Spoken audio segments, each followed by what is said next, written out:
নমস্কার।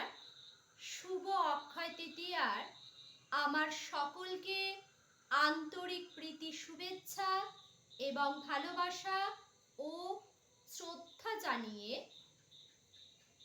আমি বিশ্বকবিগুরু রবীন্দ্রনাথ ঠাকুর রচিত হারিয়ে যাওয়া আবৃত্তিটি আপনাদের কাছে নিবেদন করছি।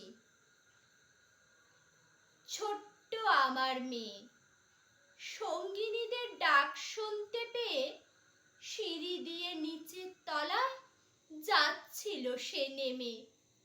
অন্ধকারে ভয়ে ভয়ে থেমে থেমে হাতে ছিল প্রদীপখানি, আঁচল দিয়ে আড়াল করে চলছিল সাবধানী। আমি ছিলাম ছাতে, তারায় ভরা চৈত্র মাসের রাতে। হঠাৎ মেয়ের কান্না শুনে উঠে দেখতে গেলেম ছুটে। সিঁড়ির মধ্যে যেতে যেতে প্রদীপটা তার নিভে গেছে বাতাসেতে। শুধাই তারে, কি হয়েছে বামি?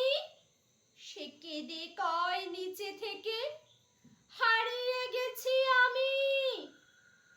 তারায় ভরা চৈত্র মাসের রাতে ফিরে গিয়ে ছাতে।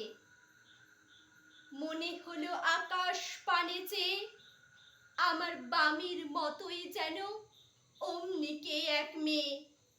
নীলাম্বরের আঁচল খানি ঘিরে দীপশিখাটি বাঁচিয়ে একা চলছে ধীরে ধীরে। নিত্য যদি আলো যদি হঠাৎ যেত থামি, আকাশ ভরে উঠত কেঁদে, হারিয়ে গেছি আমি। আপনাদের যদি আমার এই আবৃত্তিটি ভালো লেগে থাকে, আমার চ্যানেলটিকে অবশ্যই সাবস্ক্রাইব করুন, লাইক করুন, কমেন্ট জানান, শেয়ার করুন।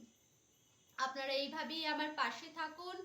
আপনাদের সহযোগিতায় আমি আমার চ্যানেলটিকে এইভাবেই যেন এগিয়ে নিয়ে যেতে পারি।